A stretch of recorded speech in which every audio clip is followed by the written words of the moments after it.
It was a Friday, May 7th. I was sitting silently in fourth period. The class, AP Calculus BC.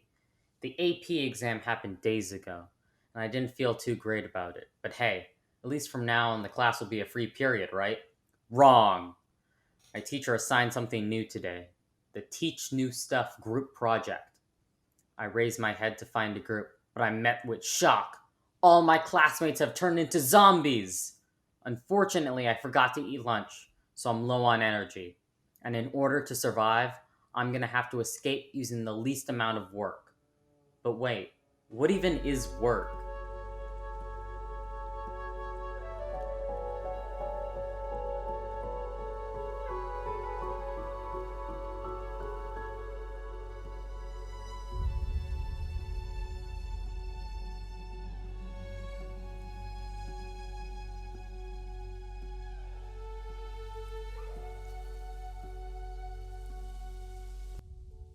Work is a fundamental of life and physics that's commonly covered in the first weeks of physics class, but like many topics in math, we have to make sure that we're not fooling ourselves with a false sense of understanding.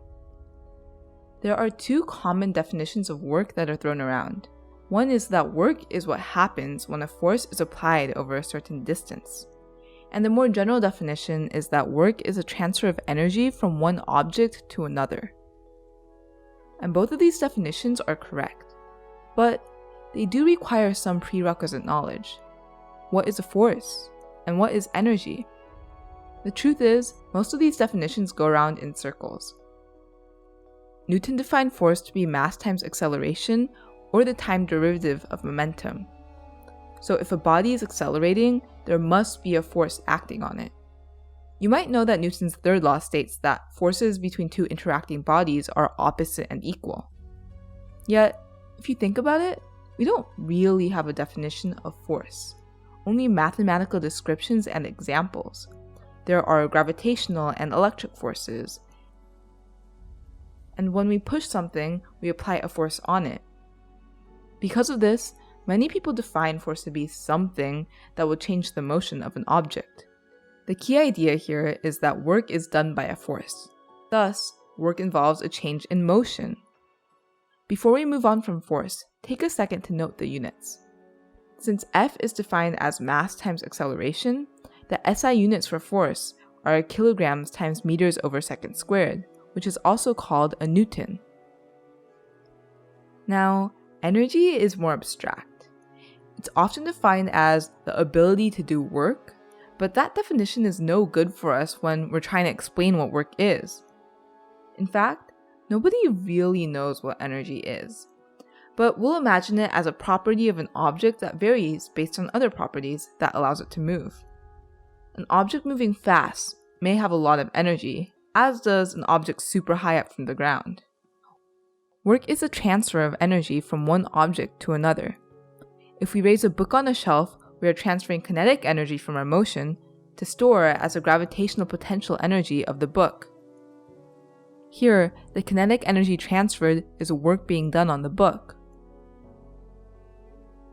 Let's talk about the mathematical definition of work with a constant force over a distance. Work is defined to be the dot product of force and distance traveled, or FD cosine theta. A dot product gives a scalar product of several vectors by adding up the products of corresponding planar components, and it can be written as the magnitude of the two vectors times the cosine of the angle between them. Though this might seem pedantic, the dot product is fundamental in most cases not constrained to an elementary physics problem. Sure, work is simple enough when we have a force pushing a block horizontally on a table.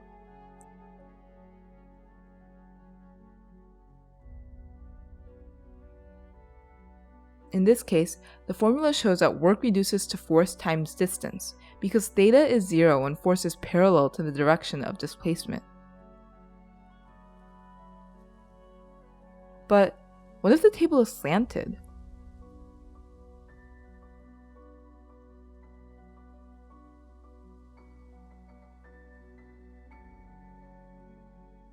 Here, we can break up the force vector into two components.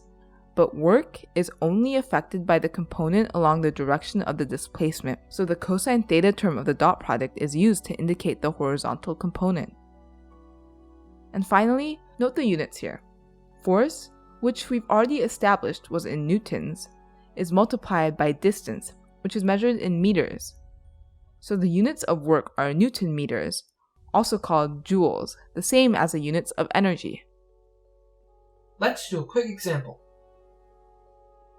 If you are pulling a box with a rope angled 30 degrees from the horizontal axis, with a force of 30 newtons, how much work do you do on the box if you pull it along 50 meters?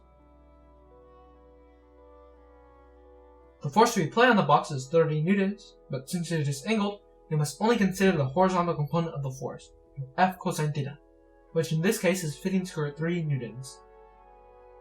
Finally, we multiply the force by the 50 meters traveled, making the work done on the box 750 square root 3 joules. Before we move on, let's imagine this graphically. Let's say there is a constant horizontal force, 15 square root 3 newtons, acting on the box. If we graph force with respect to distance, we would get a horizontal line.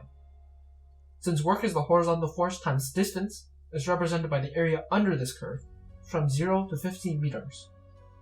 Seem familiar? From this, we can predict what may happen when force isn't constant. If we know how the force changes with distance, in other words, if we have a function of force with respect to distance, or f of x, then we can integrate it to find work.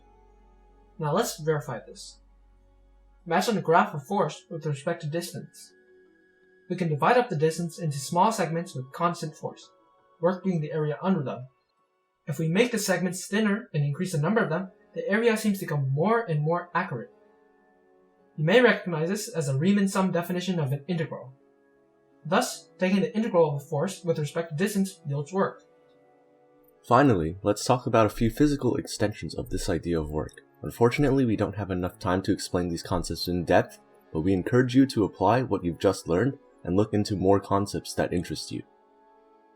Many applications of force involve Hooke's law, which approximates linear force for elastic objects. Hooke's law states that the force of a spring is negative kx, where x is the displacement from an equilibrium position, and k is a constant unique to each spring. So, if we know that it takes 5 newtons of force to maintain a jumbo spring stretched 3 meters from its resting position, how much work would it take to move the spring from its resting position to 10 meters? Well, we can plug in the force and elongation distance into Hooke's law to find k, or 5 over 3 newtons per meter. To calculate work, you have to integrate the force 5 over 3x from 0 to 10 meters. It takes 83.3 joules of work to stretch the string 10 meters from its resting position. Note that we integrated positive 5 over 3x and not negative 5 over 3x because we are calculating the work needed to overcome the force of the spring. Most problems don't involve just a push or pull force, they often involve rotation. The rotational analog of force is called torque, which is given by the equation F times R. Work done by torque is the integral of torque with respect to theta. This is another one of those definitions that are defined as a standard in physics without an obvious conceptual counterpart, but we can still make sense of this. We know that work is force times distance traveled when the force is parallel to the direction of the displacement. For an object moving along a circular path, distance traveled is the arc length or the radius times the angle subtended by motion. Thus, we can rewrite work as W is equal to FRd theta. It is easy to see that this is work is equal to torque theta, and work is equal to integral torque theta for torque that is not constant along its path. And then we have power. Power is defined as the amount of work done per unit of time. It is measured in joules over seconds, which is called a watt. If it took 30 seconds for us to push a box with a force 5x, from x is equal to 0 meters to x is equal to 10 meters, then we did 250 joules of work, and our power would be 250 joules over 30 seconds, which is 8.33 watts. Finally, another example of work is used in pistons, like in the engines in your car, where the work done is P delta V and total work is the integral of P dV. You'll find a derivation of this in the worksheet.